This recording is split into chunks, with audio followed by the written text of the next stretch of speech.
on the left-hand side, on the embankment wall, you'll see a stone obelisk, the Cleopatra's Needle, given to us by an Egyptian for Nelson's victory over Napoleon at the Battle of the Nile.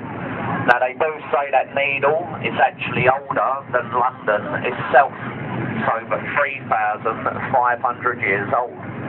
But also to the left-hand side, the white building with the green roof, the rear entrance to the world-famous Savoy Hotel. To stay in the penthouse suite of the Savoy, that is the whole top floor, that will cost you about £10,000 a night. You do get a full English breakfast with 2 sausages. And the bridge in front of us, the Waterloo Road Bridge, more affectionately known as the Ladies' Bridge. When the bridge was built, it was built by 80% female labour, due to the fact our men was away in the armed forces.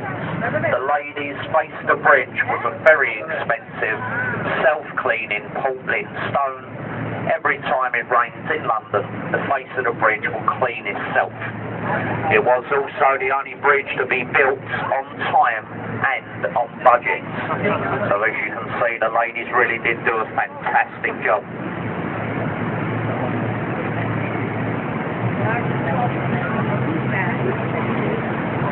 Once through the bridge, directly on our right-hand side, behind the trees, we have a concrete building with an illuminated sign, the National Theatre.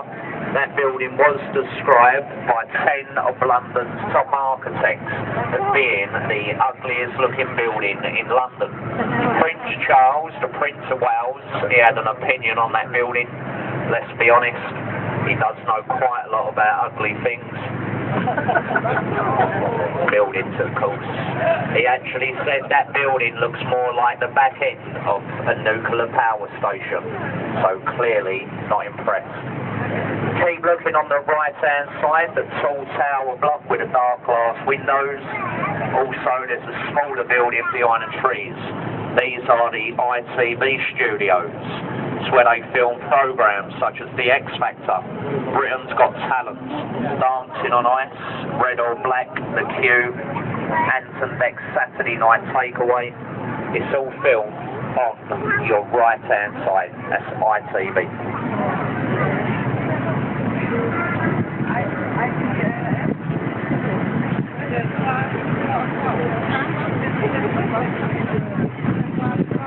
Now, if you keep looking on our right-hand side, ladies and gents, just where the trees come to an end, you will very shortly see a small white building with black windows. This is where they film this morning's breakfast programme. It is actually part of the River Thames that they use as a backdrop throughout the day. If you do want to get on telly for a couple of minutes, give a little wave to your right-hand side. Nice big smiles. If you're really enjoying yourselves, you might find yourself on daytime telly. If you're with someone else's husband or wife, look to the left-hand side.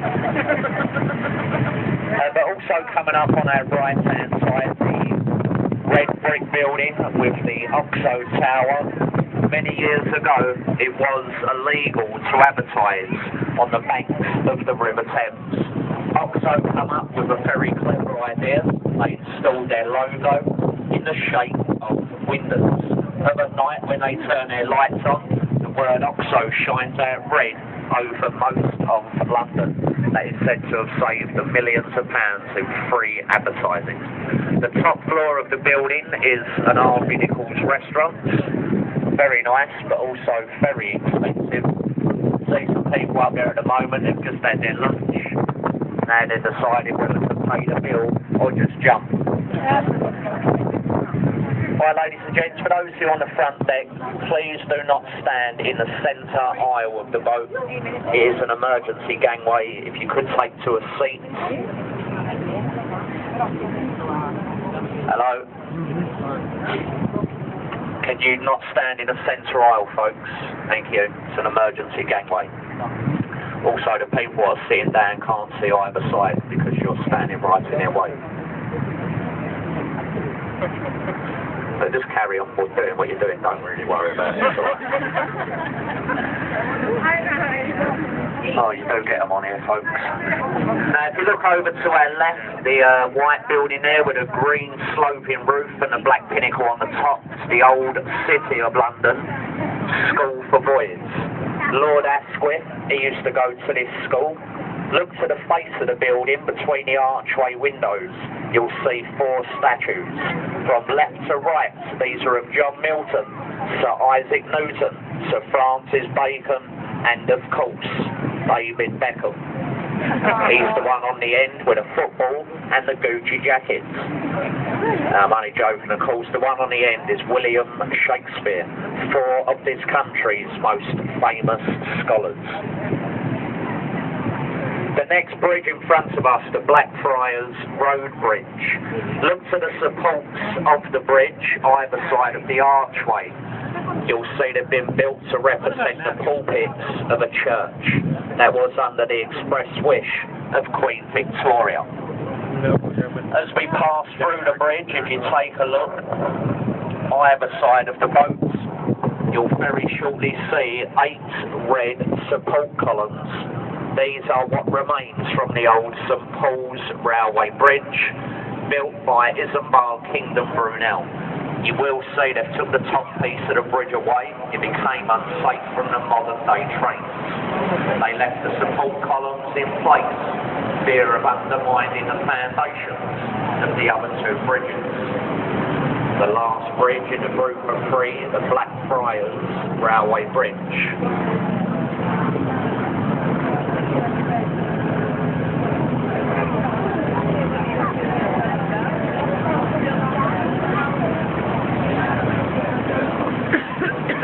Go beneath the bridge. If you look over to your left-hand side, dominating London's skyline, you'll see the dome and golden cross of St Paul's Cathedral. It stands at 365 feet tall, that being 1 foot for each day of the year. It has the 2nd largest unsupported cathedral dome in Europe. Took 35 years to build, completed in 1710. Now if you look over to the right hand side, the brown brick building with the chimney, it's the old Bankside Power Station, been converted into the Tate Modern Art Gallery. If you wish to go inside that building, they do show exhibits like a pile of old bricks, burnt out cars, empty beer cans, graffiti. I actually took my son over there last week for a day out. He was really disappointed. He didn't even think we'd left the estate that we live on. Now the next bridge in front of us, the Millennium Footbridge, otherwise known as the Wibbly Wobbly Bridge. Opened up in the year 2000 on a Saturday morning by Her Majesty the Queen, closed down on a Sunday morning by the police. It was condemned unsafe. It was swaying so violently from side to side, people was falling over. They spent another $6 million putting shock absorbers beneath the bridge. It's completely safe nowadays. When they asked the man who designed the bridge, Sir Norman Foster, they asked him what was the problem with the bridge. He actually said, there is nothing wrong with my bridge. It's the way the people walk in London. Now, if you look to the right-hand side, the white circular building with the brown thatch roof, the New Globe Theatre. It's a replica of Shakespeare's Old Globe, opened up by Her Majesty the Queen with a seating of 1,600 people. You can go over there today and watch an old Shakespearean play being reenacted. Anything like Romeo and Juliet, or one of the other good ones as well.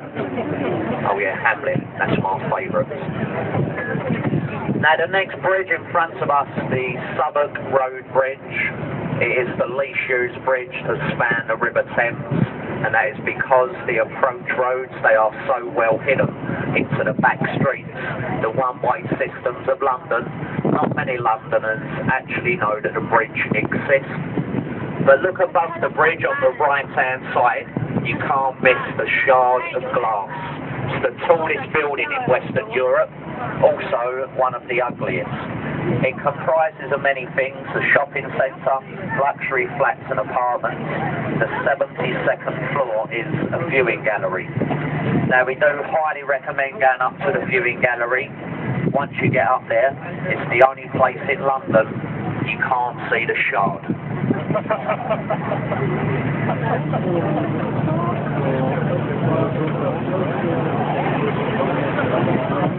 Now the bridge in front of us, the Cannon Street Railway Bridge.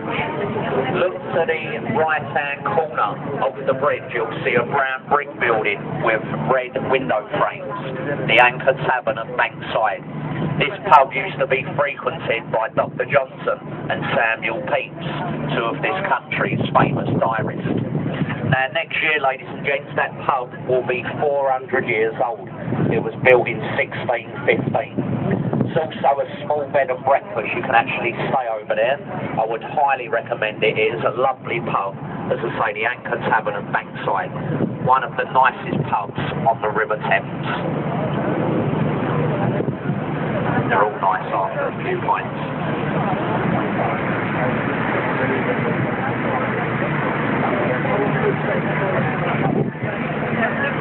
Now once through the bridge, in front of us on our right hand side, in Wet Dock, we have a full-scale working replica of Sir Francis Drake's old ship, the Golden Hind.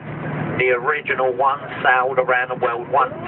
This replica has sailed the world twice, taking the same routes that Drake took. It is open to the public and it is well worth a visit. We do believe they're trying to save the money at the moment to go round the world once again. That's the Golden Hind on your right hand side. Now the next bridge in front of us, the famous London Bridge, the fourth London Bridge to stand on this site since Roman times.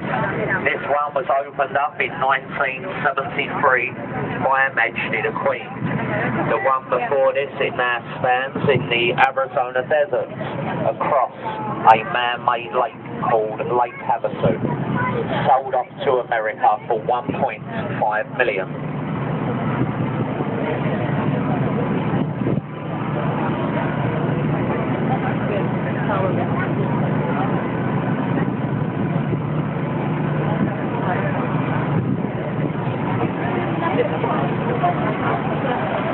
As we pass through the bridge, in front of us on the left-hand side, the blue glass building. That's a highly technological, super logical, advanced training school for window cleaners.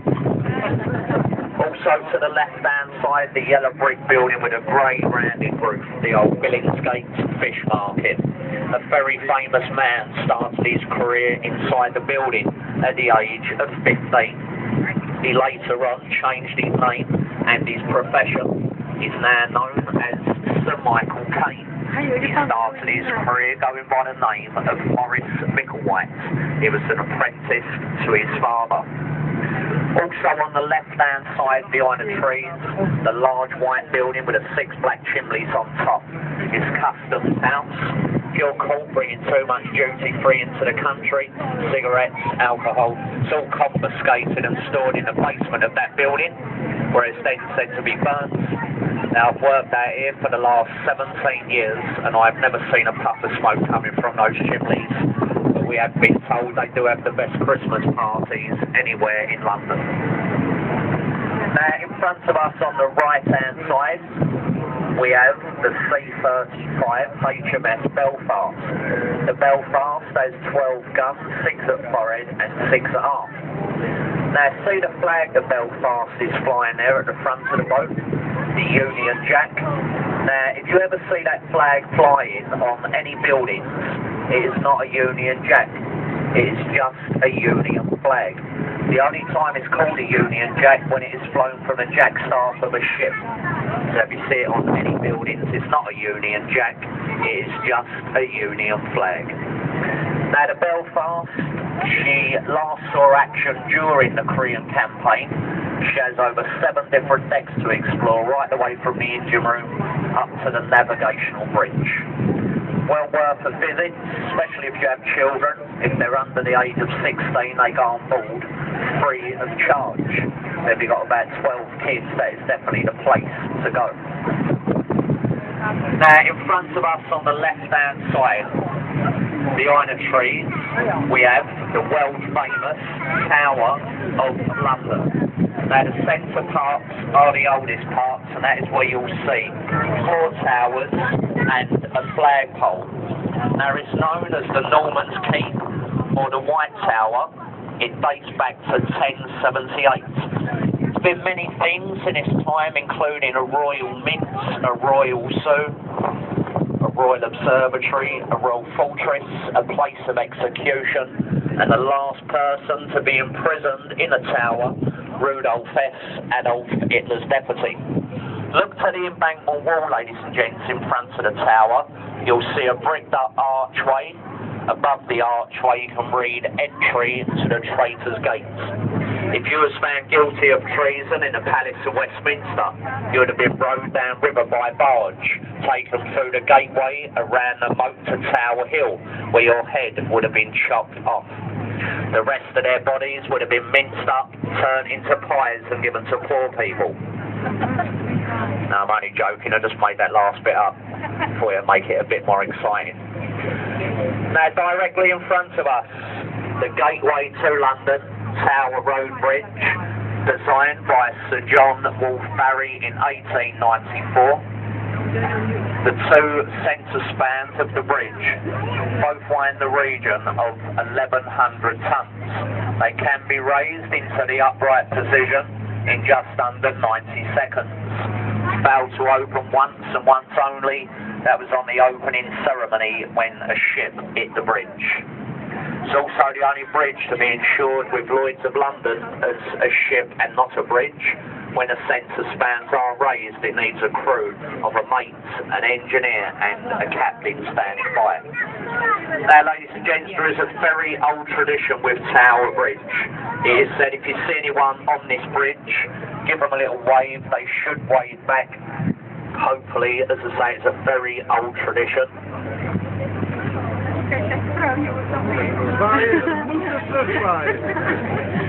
There you go, there are a couple of people waving, folks. Now, it is said if you wave to them and you do receive a wave back, that will bring you 5 years of bad luck. I'm only joking, of course. Actually, 5 years good luck. As I say, it's a very old tradition. When the old sailing barges used to come down through the bridge, their loved ones would stand up there to wave them goodbye. Now, ladies and gents, as we pass through the bridge then, we've just got to make a very short stop. On the left-hand side, we have St Catherine's for the tower. Now, it's for no passengers to leave the boat at this point. It's purely just to pick a few people up to carry on to Greenwich. So if you just bear with me for a couple of moments, I've just got to go and get the ropes out on the pier. Once we leave, I will carry on with the commentary, and we'd just like to thank you for your very kind attention on the journey downstream so far. Thank you.